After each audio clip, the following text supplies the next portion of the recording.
Hey, friendo, Steve here. Hey, Larson. And welcome back to Going In Raw Count Out. On this week's episode, we're talking AEW wrestlers who might benefit from a change of scenery. That's right, we're talking about, at the beginning of next year, Larson, it does seem like there might be, if all the reporting is to be believed, quite a few contracts coming up there in AEW, and I think also in WWE. Maybe we can do a list where we flip-flop this. Maybe wrestlers who might do better there in the AEW. I thought that too. But this week, we're focusing on folks in AEW. I often like to consider AEW as a bit of a farm league for WWE. Once you've gone through AEW, you graduate up to the big time. And honestly, that's a joke, but AEW does sort of fill that role, I think, that NXT to a degree in some ways used to fill, where you'd go there for like a lot of in-ring wrestling, and it's filled with a bunch of people from Ring of Honor and I was going to say it's New probably Japan. more like Ring of Honor used to be, Come Or on, it's a separate NXT, promotion outside like of NXT WWE wasn't that would feed into directly NXT. a Ring of Honor PWG offshoot. I mean, that's exactly what it was. I think if there's the analogy anyways, regardless, whether it's NXT or Ring of Honor, I get your point. Right. So, in any event, if they want to graduate up to a program that has, I don't know, over 1 million viewers, that would be WWE. That one, huh? Tell me when I'm telling lies, folks. Oh, don't quote Phil. Don't quote sorry, Phil. folks. You can find Phil and Bobby Fish. Where's the lie? Now, look, it's all in good fun and it's all in jokes. But, now that AEW's banned a bunch of moves, they're basically WWE light. So why not graduate? No, I'm joking. No, I thought it'd be fun we thought it'd be fun to take a look at some wrestlers who maybe what they do and their style of their presentation, their promos, their professional wrestling might actually benefit them to go to WWE. Larson, also, I think sometimes, and this has been proven out, moving from company to company just sort of works for some people. When you see Drew McIntyre and how he got booted from WWE, he basically remade himself in England and in Impact Wrestling. He goes back to WWE as like literally another human being, basically. He got big and jacked and everything. Yeah, he's absence sometimes makes the heart grow fonder in the fans' eyes, and it gives you time to reinvent yourself. Same with Cody Rhodes. Yeah, and then another aspect of switching companies is you're a free agent, and you've been doing good stuff at a particular company. Potential is there for that particular wrestler to make themselves a lot of money. Oh yeah, and make a huge splash upon their debut in a new company, because if someone's paying you a chunk of money, a good chunk of money at that, they're going to put you in a high profile situation most likely. So you can raise your stock. Jump into to another company potentially. Yeah, absolutely. I mean, you take a look at Sid, who reinvented himself every time he went to several times over a different company, which is completely not true. That guy, besides changing his name from Justice to Vicious to just Sid, Psycho Sid. Psycho. He didn't really change a goddamn thing. But it's either be one-dimensional and it's all that you need, Steve. Well, Sid is kind of, look, you can't argue with the results. The dude is like a multiple-time world champion wherever he went. But he is sort of the outlier. I mean, there are so many other people, that have done sort of the, go from company to company and back and forth and have benefited from it. And there's a couple who probably should have. I'm thinking of like Dolph Ziggler. If he had gone to New Japan, for example, and maybe was a part in 2013, 2014, 2015 of like Bullet Club, who knows what he could have done for his career if he then came back to WWE. Now, I know I say that, and he probably made, 10 times more money just staying in WWE. But, maybe in the eyes of the fans, he could have been a bigger deal now had he taken some time away. I don't know. That could be. Anyways, let's jump into it. Let's start with number 10, Steve. Number 10. 10. Who's number 10? Where's the list? The Elite. Oh, wow. The Elite. The Elite. This has less to do with necessarily like raising their stock. Stock's already pretty high. Reinvention. This is more about potentially escaping making a lot of money and escaping some circumstances that might necessarily be beneficial to their careers. That being in the same promotion as CM Punk. Now they got this thing where they got a show for the Elite Dynamite. They got the show for Phil that's Collision. And they orchestrated this plan here to keep them on different shows, so they don't have to actually resolve any of the issues that exist between them. So you always. So far is kind of working. It's only week 4, 3 weeks, but and a pay-per-view and a pay-per-view. Fine, they had to be kept on opposite sides of the arena, but possibility exists. Simmering tensions could boil to the surface, and we could have another situation backstage at some juncture, maybe at a pay-per-view. Things get heated. It just seemed like a not a terribly good situation where you reintroduce both parties into the company without resolving the issues at hand. Yeah. For the sake of conversation on this one, doesn't the fact that like Wednesday Night Dynamite, I mean, I don't know how it's going to play out, but given what we've seen with Collision's sort of overall viewership, significantly less, like 30% less than what Dynamite is getting. Yeah. And Dynamite does seem to be a more WWE booked show with like stories and vignettes, actual and stories, promos. yes. Right. Doesn't that, and I know it's been 3 weeks, but let's extrapolate this out. Let's say we are deep into October. All right. And it's the same thing. And by the way, college football, when is the college football season begin? Early September, maybe late August. So yeah, at that juncture, college football is just destroying Collision's ratings. So we're talking 300,000, maybe. Right. 3. Wow. But doesn't you that got Collision up against a huge SEC game or a Big Ten game? Man, hey, Collisions AEW get fans smashed. don't care about that shit.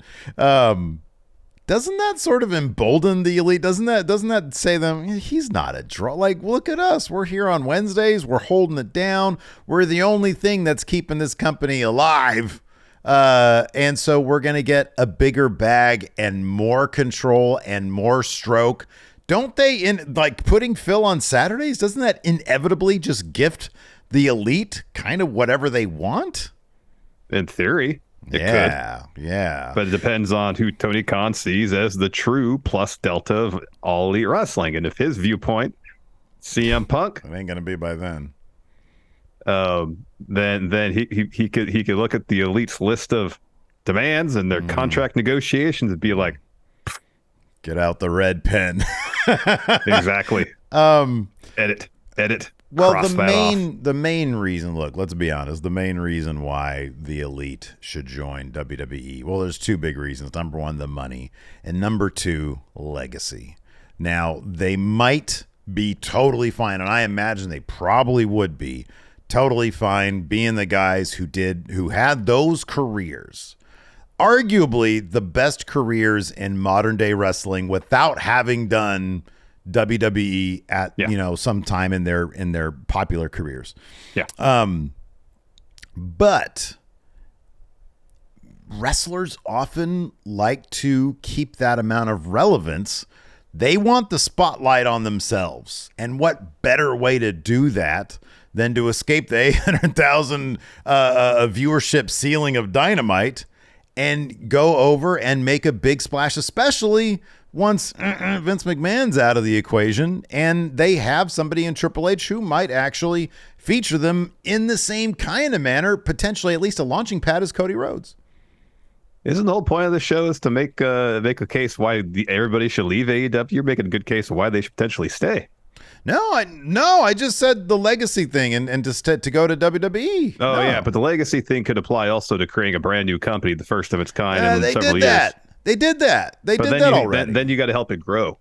They did that. It's been 4 years. It'll be 5 next year by the time they get to plenty of growth opportunities there. No. I honestly, I think that, hey, you know what? Every kid, especially, the Young Bucks, Kenny Omega, they probably grew up being like, man, one day I want to be at WrestleMania. That's got to be an itch they want to scratch. No, but then they have all out at Soldier Field in Chicago, and there you go. That's their own WrestleMania that they created. Yeah, 2 years in WWE, and then they go back to AEW. For one more last run before retiring. It'll be interesting to see what they do. I mean, I think as you and I have talked about endlessly almost, there are reasons, very, very interesting reasons, and for staying, as you say, to continue to grow the company they built, or to go to do it to ply their trade on the biggest possible stage, and potentially in 2 years come back to an even bigger bag in AEW. You know, potentially, and to make a huge splash, returning to the company they founded. Exactly. Yeah. I don't think they're going anywhere though. Yeah. Oh, I don't know. Maybe we'll see. Number 9. HIKARU SHIDA. Well, she was champion for like more than a year. She's great. Yeah. Love HIKARU SHIDA. She's fantastic. I like how you started this one out. Just flummoxed. Yeah. You caught me. I got caught like zoning out a little bit in the last one. Yeah. It happens to us all.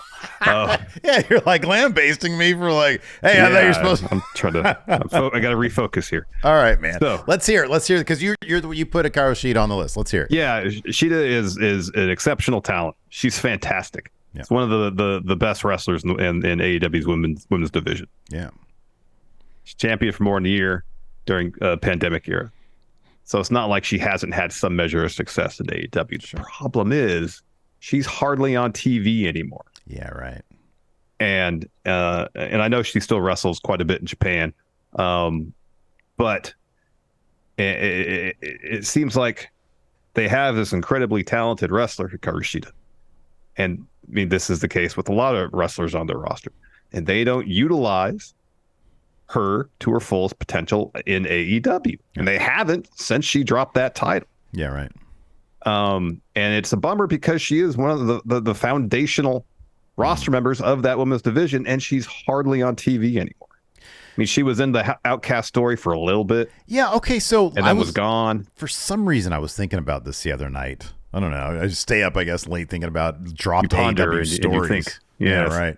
And I was, because that's not a terrible list. Also, just you know what I was thinking about? I was thinking about a list you and I could do of dropped storylines. Oh, that's good. Because I was like, what video would work for me to put Daniel Bryan and 2 Eric Rowans as the thumbnail? And I'm like, drop storylines would be a good one. It's like comic books where they come up with the cover and they use the story based on the cover. Yeah. The old Julie Schwartz thing. Yeah, exactly. Yeah. But I was thinking of drop storylines, and this isn't necessarily a drop storyline. The Outcasts are simply a faction that are doing their thing, but there was a story that had sort of set that up, and it was the homegrown talent versus the Outcasts. And I know that it's sort of played out in a way through in the Owen tournament with Sky Blue taking on, Ruby Soho. But I remember one of those segments ending with like HIKARU SHIDA and a kendo stick coming down and beating up some people. And then we were like, oh, maybe they'll do this at Blood and Guts. And that obviously didn't happen. No. Was there any where has HIKARU SHIDA been? I don't know. Yeah. Okay. All right. That's the point. Rampage? I don't watch Rampage. So I don't watch Rampage either. So no, I at least look at spoilers for Rampage. I don't recall seeing her name of late. So oh wow, yeah. So I don't know. It's a bummer because she's awesome. Yeah, it's crazy. And she's put on some stellar matches. Yeah. And like to see her more on AEW television. So maybe if she were to go to WWE, she'd have more opportunity. I mean, usually, most weeks, not all weeks, but most weeks, WWE, at least they have more than one women's match per show. So yeah, they also in that sense, you think there'd be more opportunities to wrestle. I'm not going to say that WWE is like really great with the way they book their women's division. No, I won't make that claim either. No. That being said, what you're saying is right. They do seem to be featured more, certainly, than AEW features their women's division. And it does seem like these days with the tag division, with the women's tag division, I don't know how it's going to go now that Ronda and Shayna are essentially out of that tag division. Yeah. But maybe that'll, give more women an opportunity to be featured. But certainly in the short term anyways, as soon as she got to WWE, I could see them, using her in a fairly prominent manner. She is a terrific wrestler. Yeah. She is an absolutely stellar wrestler. So the idea of her locking up with Becky, with Bayley, with Asuka, with Io, with I don't know, with Rhea. Oh my God, with Rhea, exactly. With Bianca. Yeah. With Bianca. Thank you. Is a really exciting prospect. And yeah, I mean, dude, like you said, she was champion for over a year. She's hardly on TV now. What is there left to do but to continue to be left off TV, head to WWE? It makes all the sense in the world. Yeah. All right, man. Let's move on to number 8. 8. Wardlow. I mean, you never know what would have happened if the MJF thing at Double or Nothing hadn't happened. You know, him having the beef apparently with Tony Khan, and then him walking or no showing the meet and greet, all that. And so his match against Wardlow, maybe he wasn't so formulaic. Maybe. And so Wardlow expecting this huge moment where he defeats MJF. He's finally free of his contract. He can pursue his own career now. Ever since that match, they have struggled. Yeah. To get Wardlow on a good creative path. Like literally his first storyline after beating MJF was a lawsuit angle with Mark Sterling. Well, isn't that sort of more of a central issue than the actual match? Because I'm with you. The match was formulaic. We have talked about this, and it really, but in the end, it was a powerbomb symphony on MJF, and he got the win. After that, it ain't on MJF anymore. After that, it's on Tony Khan, and continually since then, with the exception of he had like a TNT title run, he got with Arn Anderson, and then that's been dropped. And I'm sure they're going to come back around to Wardlow, but the bottom line is his story was probably a top 10 most compelling AEW story for a long while when he was in with MJF. The Pinnacle, and him trying to get out of that contract and people just waiting for Wardlow to take it to MJF. And man, oh man, the fact that they didn't have something that really could have taken him or continued the momentum from that storyline after the fact, and instead they dropped him with the lawsuit angle, was a tragedy for his career. It was really gnarly. People still really like Wardlow. It's just sort of figuring out, okay, is he this let me tell you something, brother, kind of pro wrestler guy, or is he the more sort of sensitive guy who talks about his dad on camera? And they haven't really been able to sort of fuse the two things in a way that feels natural and leads and could be mined for more stories. And they certainly haven't tried to bend over backwards to find a story for him. I know. So and obviously, you know, that kind of wrestler who is a very Vince McMahon type, you know, attraction type guy would probably do wonders in WWE. I think they would be able to figure something out for him there. Yeah, I think so. From a creative standpoint, you would think so, because athletically, I mean, he could do it all. Like that dude is size going out there doing swantons and stuff. It's crazy. He's a fun wrestler. He's for how relatively new he is to wrestling, incredibly creative guy, and can do some really cool athletic things. Yeah, he can. And like the closest they got to anything intriguing creatively with him post the Pinnacle, you know, leaving MJF, was the Samoa Joe stuff, where they were a tag team kind of randomly. We didn't really make a whole lot of sense. And of course, Joe turned on him. Yeah. You put someone with Joe, good stuff is going to happen. Because Joe's that good. But you know, they had Wardlow beat Joe for that TNT title, and what? A couple weeks later, Powerhouse Hobbs took it off him with the help of QT Marshall. And then Wardlow was off TV for a spell, comes back, beats Hobbs for the title. Matter of like a month or two, has Arn Anderson by his side, loses the title to Luchasaurus. We haven't seen him. Like they'll try something creatively with him for a little bit, decide it's not working, drop it, take him off TV, bring it back with something new, hope that works. So he can never get any sort of momentum. Never. It is. It's probably very frustrating for him, because the promise of Wardlow ended up being so much more than what they ended up delivering for him. And I mean, I don't know, in a company like AEW, where seemingly freedom is either a blessing or a curse, a guy like Wardlow, who might need people to be like, hey, you know, where do I go? Where do I stand? What do I do? What do I say? I'm yours to work with, but work with me. And it seems like they're not doing that in any sort of consistent way. Well, WWE, that's their thing. That's what they do. They'll tell you where to go, where to stand. I mean, it seemed like maybe that was one of the reasons they might have put him with Arn, because Arn would have the answers to those questions. But then he dropped the title. He's off TV for a number of weeks now, ever since the first episode of Collision. So it's like you put him in a situation where maybe he can learn and grow. Yeah. And develop a character with Arn. And then you're like, not seemingly, we don't know if I haven't really seen any reports about what they're doing with Wardlow or Arn for that matter. He drops the title, he's off TV. And it just me as a viewer, it feels like, all right, they're not going through with that. They're going to take him off TV, try something else. They should turn that out. They should turn that aspect of it into a story. How he's like, hey, Arn, deep down, I sort of aligned with you so I could learn more about the business so I could advance here. He's like, all right, kid, you're coming with me. And then they just like go to Waffle House. And he's like, all right, so here's what you want to order. For a guy your size, this is what you want to order. And he's like, okay, sure. We'll give this a try. So it's the eggs, the chicken breasts, and the steamed hash browns. That's like the wrestler's meal at Waffle House. He's like, all right. So they're sitting there eating at Waffle House. And he's like, all right, Arn, give me some secrets. Spill some insight into how to make it in this business. All right, well, here's the thing. I got this map right here. It's got all the Waffle Houses along the loop. Okay, and this is where you want to go. This one right here doesn't have good parking, so you want to park across the street over here at this laundromat. And he's like, Arn, is all your secrets about how to maneuver Waffle Houses on the loop? What else is there to know, kid? You gotta keep yourself well fed, especially Wardlow. As massive as what he is, he probably eats 5,000 calories a day.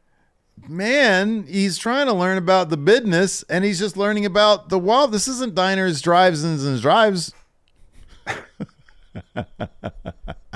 Taking care, proper nutrition is important, Steve, as well. So don't dismiss Arn's what Arn's trying to tell him. All right, it's important to move on. Number 7. Nyla Rose. Where has Nyla Rose been, man? She's been absent. Is she on Rampage? I don't watch that. I don't know. I mean, again, it's kind of like Shida. Nyla, former champ. Yeah, right. Wildly entertaining when she's on TV. She's hilarious. She's great. The story, which is like the last real story she was involved in with Jade, was awesome. Where she stole the TBS title. That was some good stuff. Yeah. But it's another situation, again, like Shida, where Nyla will be on TV for a little bit and disappear. Be on TV for a little bit, disappear again. And like Nyla, again, former champion, one of the most entertaining members of the women's division, and yet she's not on TV. Yeah, and I wonder if, and I have no idea why she's not on TV. Somebody on Twitter today, like had a whole list of AEW wrestlers that aren't on TV, haven't been on TV for a while. But I wonder if, her comedic timing is so good, her improv, all that kind of stuff really is, I think, probably suited towards what WWE does well as well. And that's just the emphasis on the entertainment aspect of things, the character-based stuff, the stuff that you can tell stories with, be they silly or serious. I think Nyla Rose can cover that entire gamut. And I mean, as far as why she's not on AEW programming, you look at this list and people, not a lot of, a lot of people aren't. A lot of people are in the same situation as Nyla Rose, so it's just they have not found time to fit her on programming. And it is a shame because it does feel like her talents are going to waste. And also on top of that, like besides, I'm trying to think here, besides Raquel Rodriguez, in terms of, women of stature, of like a larger stature, there's not a ton in WWE, and somebody like Nyla Rose, who would be like a powerhouse character, I think also could be unique in that situation as well. So that'd be awesome. That'd be great to see Nyla Rose in WWE. I'd be really hyped about that. Yeah, I would be too. For sure. All right, let's move on to number 6. Hook. So you want to send Hook to WWE. I want to send Hook to WWE. Maybe, dude, if they start, reloading NXT with some, and I don't know, maybe Taz will be like, hey, he ain't going NXT. He's going straight to main roster. And maybe he does belong there, but I know right now he's playing this cat and mouse game with Jack Perry. Not the most compelling thing in the world, even if it's allowing Jack Perry to develop a bit of a sense of humor as a heel. Yeah. Taking some inspiration perhaps from Christian. But the bloom on the Hook rose has come off a little bit. I think fans I think they would still be hugely interested in him doing more. But I do feel like there is an element in AEW of, so like, you remember how Jericho, Benoit, Raven, all those guys in WCW, they had a really hard time breaking past like the US title scene, right? Yeah. And I know the 4 pillars just main evented the show. And MJF is like the one young guy who really has broken through. You can also maybe look at the Acclaimed, but there's also a lot of young talent there that I don't know that that being there long enough to break through is the right approach for them. Hook was basically a rookie, like brand new. To wrestling as he debuted in AEW. And it's kind of rare for people to like show up in their first company and just stay there for a long time. Yeah. I feel like at this point, it kind of feels like Hook needs an excursion of some sort, a change of scenery, just to develop a little bit more, to get away.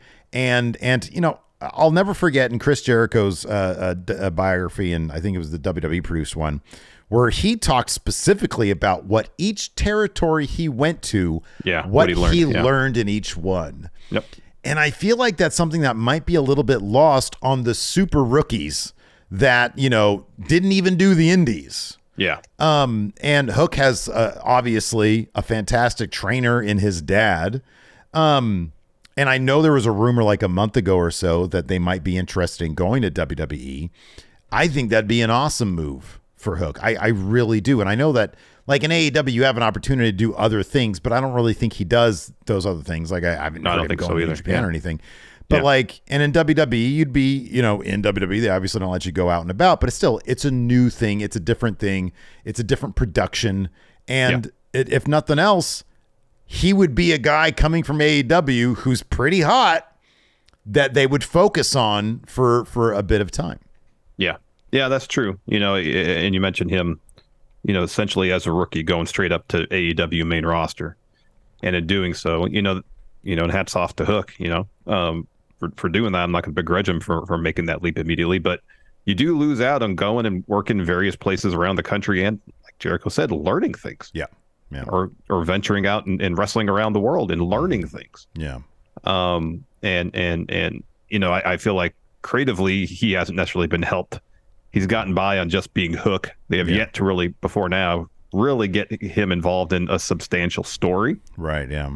Maybe now, you know, it seems like now the Jungle Boy thing is more to develop Jungle Boy as a heel. Hopefully, is an opportunity for Hook to develop his character as well. You know, to make it more about the guy with messy hair who likes to eat chips. Yeah, right. You know, and add some dimension to the character, so that you could start telling more interesting stories with him. Because right now, he comes to the ring, he beats people up, and he leaves. Yeah, right. Yeah. And there's a ceiling to that. You need to add dimension to your character so you can tell more interesting stories, and they need to get to that point with him. But because if they had by now, maybe he would the bloom wouldn't have come off the rose, so to say, quite as much. Yeah. And dude, I could see him, especially if they want to reload NXT a little bit. I could honestly see him coming in, facing off with Carmelo Hayes on his debut, and then maybe, you know, falling down to like the mid card to come back up, maybe the North American title scene to come back up. But in WWE, there does seem to be a bit more of a structure when it comes to, okay, you bring a person in and then they get to this level and they get to this level if they continue to succeed. And I feel like in AEW, he's sort of lost in this nebulous, like it's not like the FTW title's even like a really sanctioned title. No, it's not. No, I don't even know how many title defenses he's had with it. Certainly not like the same number as Orange Cassidy in the international title. No, but you know, the guy, he does have that mystique about him. That dude does have camera charisma. He absolutely does. You know, they call him the handsome devil or whatever they call him, and he looks like $1 million. But yeah, it just seems like at this really early stage in his career, it probably would make more sense for him to jump around and then come back to AEW if that was something that he wanted to do. Again, when you start so young and careers go so much longer now than they used to, man, you need to jump around a little bit to keep those audiences in those places that you left wanting you to come back and appreciating you more when you do. Well, that's the old territory days where you'd be there for several months and then you move on to another territory, you know? Yeah. Yep. That's exactly. how the wrestlers did it back then. Let's move on to number 5, Steve. Number 5. 5. Powerhouse Hobbs. Powerhouse. Oh, why did they ever put him with QTV? Oh, it was a terrible idea. We saw it. I mean, it seemed like he was on the precipice of doing some really interesting stuff. They had those great vignettes. He's been doing the Book of Hobbs thing for a while. Yeah, those vignettes were awesome. They were great. And then he has this TNT title match against Wardlow. We're like, yes, Hobbs is going to get this opportunity to be champion. And they put him with QT Marshall. And he won the title, and we just saw like a giant, like, you know, asterisks next to it. Like, oh, he won, but at what cost? But it was because of QT Marshall. And I said this at the time, and I'll continue saying this. You didn't need to put him with QT Marshall. You could add Samoa Joe, angry about losing the TNT title to Wardlow, cost Wardlow that match. Hobbs wins, and then Hobbs just goes on a tear where he's destroying everybody. Don't get me started on the QT Marshall thing, man, because you know how I am about that. It's like he's sitting there in the writer's room, and he's like, "Here's a great idea: put Hobbs with me." Why? Why would anybody have been like, that makes sense? This is a great idea. It doesn't make any. No, didn't make any sense. No. And you got someone who AEW over the 2-3 years had developed. That he's in this title program with Wardlow, and there's a good portion of the audience who's like, yes, Hobbs is in this position. We're excited to see him get this opportunity and hopefully win this match. Parallel to that, you have QT Marshall, who has been on TV losing matches, being a bumbling jackass. Yeah, right. Yeah. And now we're supposed to take Hobbs seriously as a champion now that he's aligned himself with this jackass, with this goon, an absolute fool. And you taking Hobbs' great moment of becoming a champion finally, and pissing all over it by having it involve QT Marshall as well. Yeah, I know. I mean, at least now, hopefully they can do something with this story, because hopefully someday soon we're going to see Powerhouse Hobbs spine bust QT Marshall through the ring itself. I wonder if they'll even revisit it. I don't know either. I mean, it's taken them 8 months to get a Swerve Keith Lee one-on-one match. I know, and that's sort of my point is like, okay, they're dropping this, but sometimes they don't even execute the dropping of things. It's like, they tease he's going to beat up QT, but then like it doesn't happen. Hopefully they'll have a match and he'll be able to spine bust the shit out of him.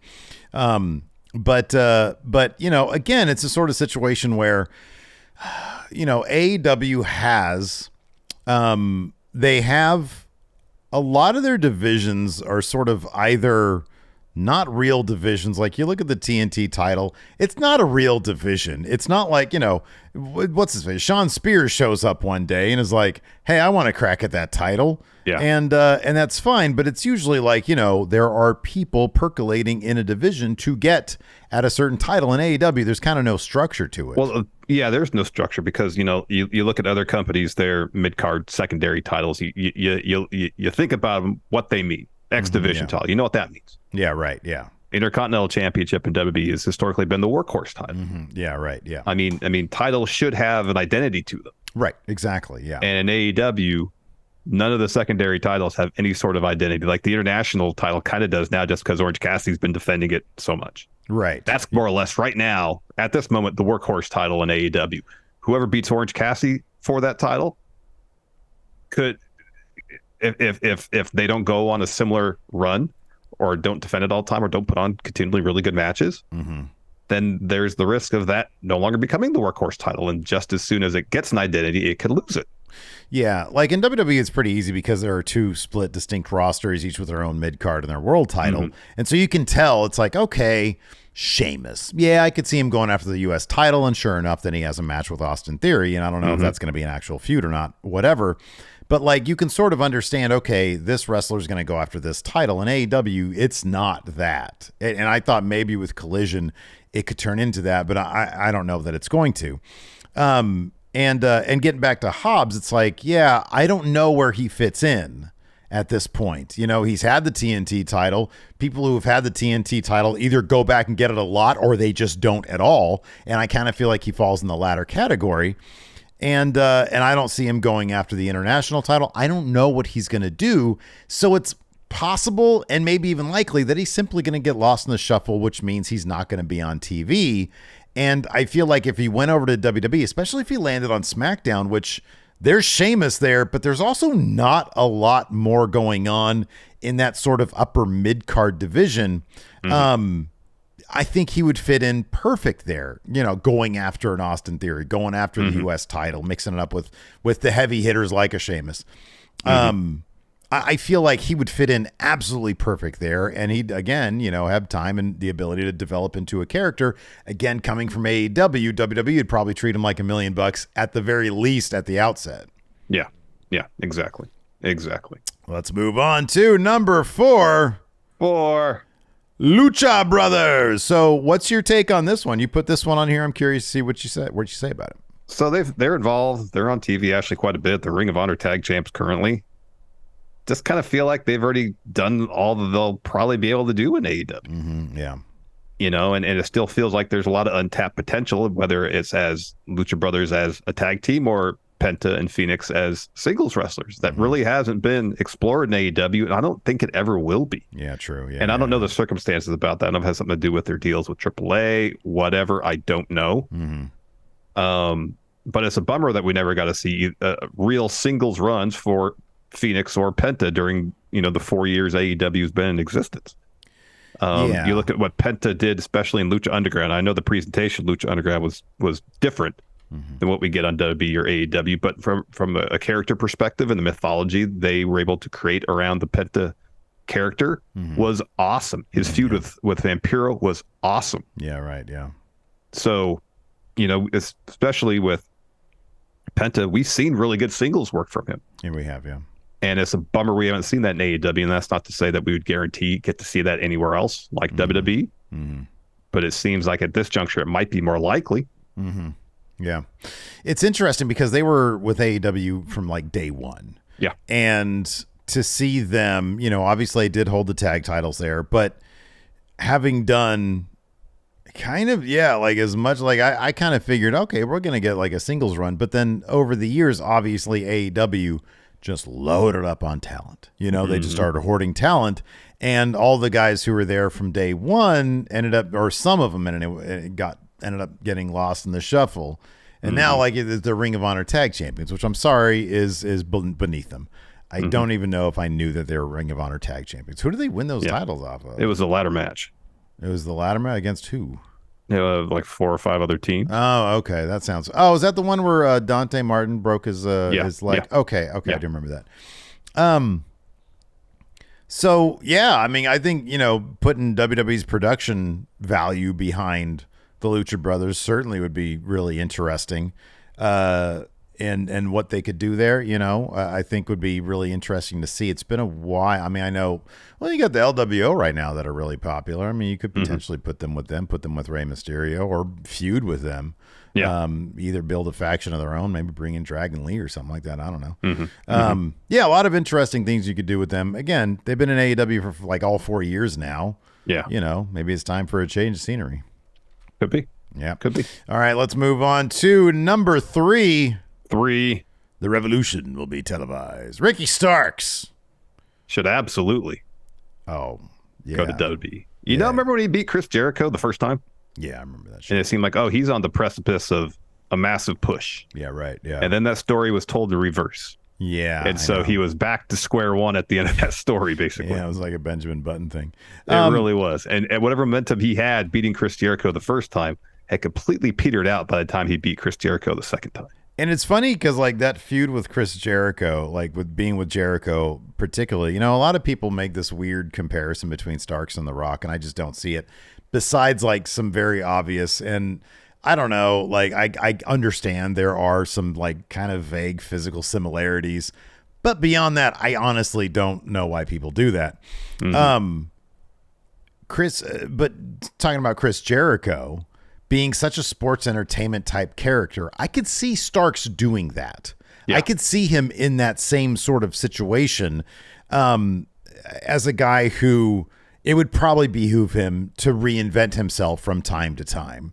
And he's obviously, as we've seen with his little short film stuff, he's a very creative guy. And I feel like he could probably really do that.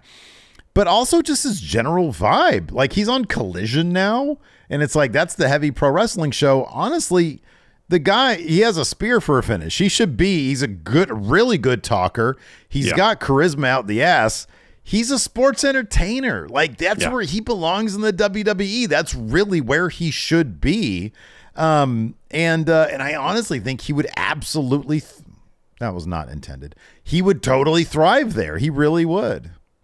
Yeah, he would. I think he really would too. And it's surprising that AEW, or I don't know if it's from AEW standpoint or Ricky's standpoint, hasn't focused more on the filmmaking aspect. There's like one thing I think he did since he's been with AEW in terms of doing those little shorts, and it was phenomenal. Yeah. And I understand that takes time and money to do those, but heck, once a month, how much he could advance his character and showcase his amazing filmmaking skills if even just once a month he can do a little 1.5, 2 minute long little short. Yeah, I don't know, man. I don't know how much like the AEW crowd would really appreciate that though. Like, you and I would appreciate it because they look like Kubrick films.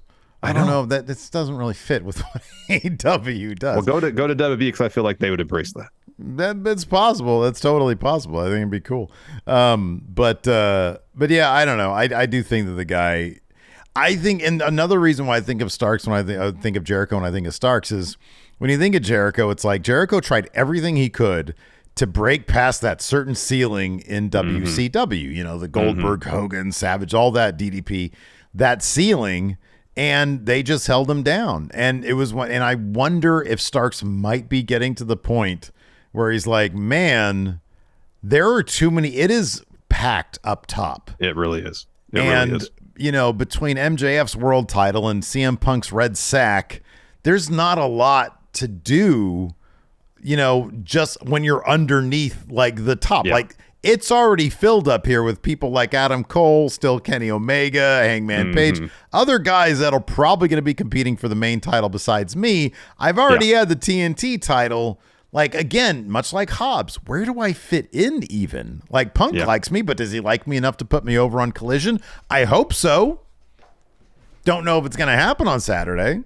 Yeah, I don't know if it's going to happen. Hopefully, I'm wrong Saturday about either. this, but I don't think it's going to happen. Yeah, it'd be a welcome surprise if Ricky Starks had his hand raised in victory after the Owen Hart final. I think it'd be pretty great. I feel like at some point, this is a bit of a tangent, they need to start doing something with CM Punk to make him interesting, because right now he's kind of boring.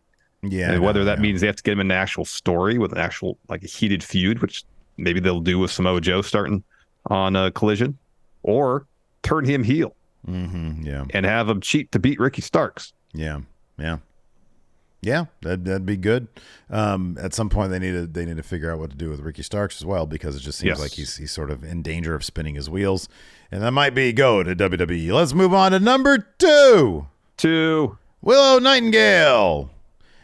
She's great. She's heading into the semifinals for semis. Yes, Owen, the winner of her versus Athena. Is going to be taking on Ruby Soho. I've said this for a little while now. Ever since I saw Willow for the first time on the Indies, I was really excited when she got to AEW. But she is going to be a license to print money. I really do. I think that her charisma, she just has a unique presentation. Everything about her is just like, man, she is going to be like, I don't know, the one doing the Make-A-Wish rounds in 5 years. You know, I really think that, and I think that. I don't know. AEW might be putting her. I know she's on. Isn't she on Ring of Honor at this point? Sometimes. Is she featured on Ring of Honor? I know she was the New Japan Strong Champion for a second, but I mean, she kind of jumps between the shows because she's on AEW programming quite a bit too. Yeah, but again, I feel like, you know, there's nobody else like her in WWE. There's nobody else like her in AEW. But if you want like a bit more structure, a bit more stability, a bit more of a clear ladder with which you can climb, WWE is probably that thing. And I don't know if you're Willow, if you want to wait too long for WWE, for AEW to see that, to elevate you to the place that you need to be. But if they do wait too long, she's going to want to go to WWE. And to be honest with you, I think like opportunities for her on a larger scale probably will come if she goes to WWE. Yeah. No, I agree completely. She's her name has grown in recognition and become more popular just in a handful of years. Like the last 3 years. And she signed to AEW, and she's on TV somewhat regularly. Yeah, but you got to think if she were to go to WWE, she'd be featured all the time. Would. Yeah, because she's got that charisma, she's got that in-ring ability. Yeah, she's a good talker. I feel like she's like what maybe they thought they would be getting out of Bayley's first character. Yeah. But like not without the weird like childlike. Like she hasn't actually matured past the age of 12 mentally. Because that was Bayley's thing. It was like, why does she act like she's still 12 years old? This is weird. Yeah. Why is she so nervous to be everywhere?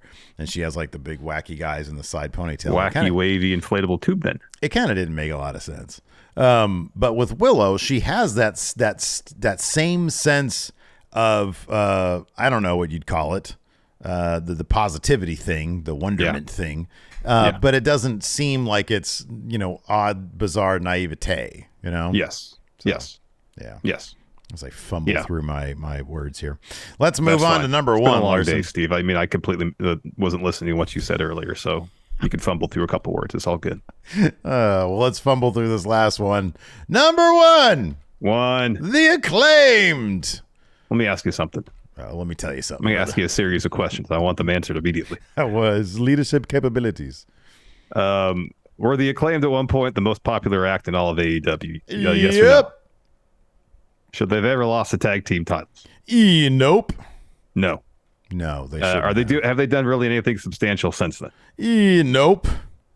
In any universe, should they be currently feuding with QTV? Oh my God, no, man. You know what, dude? This is the thing about AEW. This is why, like, me and AEW don't see eye to eye too much these days because they've made me look like an asshole. Because when they lost the title, I was like, oh, maybe they can go and do something even bigger. Maybe they could be above title and feud with people like the Elite and blah, blah, blah, blah.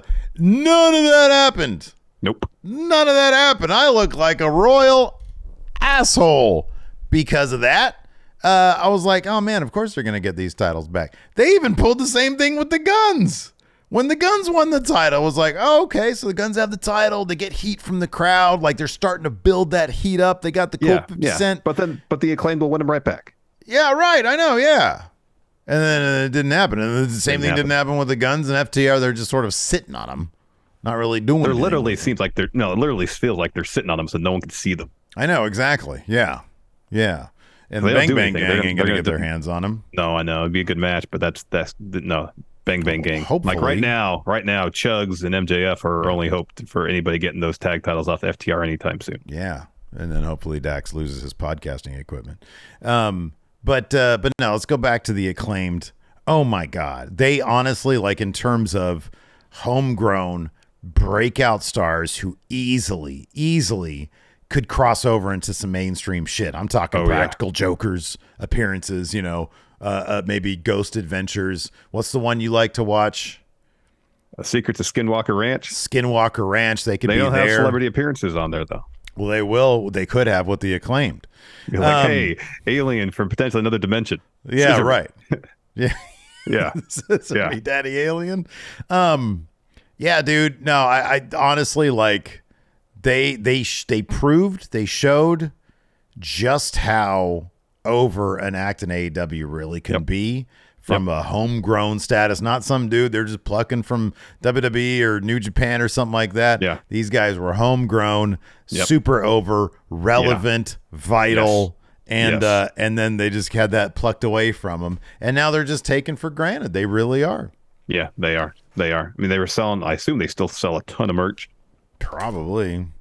Get on but shop again, if you're gonna take the titles off them, you got to keep them something substantial because then they're gonna be on TV all the time. And if they're on TV all the time, guess what's gonna happen? They're gonna sell even more merch because they're that damn good. It's not to say they're not on TV. They're on TV somewhat regularly, but like them losing to the House of Black and then saying, "Gosh darn it, we're gonna get those trios titles someday." and then end up feuding with QTV. Yeah. I know. It's horrible.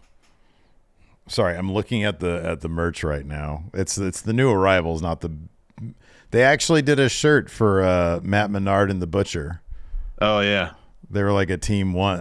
I'll be honest, I would love for those guys to be an actual team. What was the name of the team? Meat something? Magic Meat. Magic Meat. Yeah. Well, it went that way and not Meat Magic. I do, Andrade. I would love for you to wear this shirt. It's just a shirt in Arial bold font that says "Real Latino Man."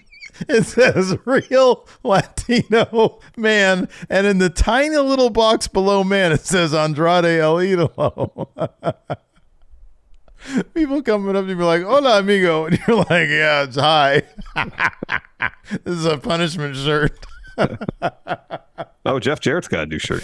He does, and his beef is out on it. It's amazing. Oh, that's great. That's great. I hope I look that great when I'm pushing 60. Oh my God, are you kidding me? Absolutely. I'm going to go to bestsellers, top sellers for the week. Looks like the Acclaimed have fallen out of the top 10. Out of the they're number 21. They're number 21. It's all Adam Cole and MJF. There's some Bullet Club Gold. There's some a bunch of CM Punk. Some Golden Elite. Yeah, there's AEW logo shirt cracked its way back up in the top 20 somehow. But yeah, I mean, dude, for a second, like their merch was selling so much, and it just, oh my God, this shirt. If you scroll down, the Elite, the heart, the soul, the spirit. That is the ugliest shirt I've ever seen in my life. That's horrible. I was looking at the yearly top sellers. Oh yeah, right. And so the Jay Briscoe tribute shirt's number 1. Oh, that's good. And then it's number 2. Yeah, it's number 2, and then they have another one at what is this, 10? Oh wow, 10. And then there's probably a lot more here because they were. Yeah, you got the basketball jersey. You got the ugly Christmas sweater. Yeah. No, dude, they were so super over, and that should be one of their highlight stars, the Acclaimed. Yeah. Maybe they could be a highlight star in the WWE. Yeah. So, anyways, let us know in the comments below who you think would be better off used in WWE. And then maybe next week or the week after, we'll do the flip-flop, the reverse video. Yeah, we should do it next week. We got some videos we got to do, so let's do it next week. We'll do it next week then. Thanks, everybody, for tuning in. We appreciate it. Hit that thumbs up, hit that subscribe button, the notify bell. Till next time, we'll talk to you later. Goodbye.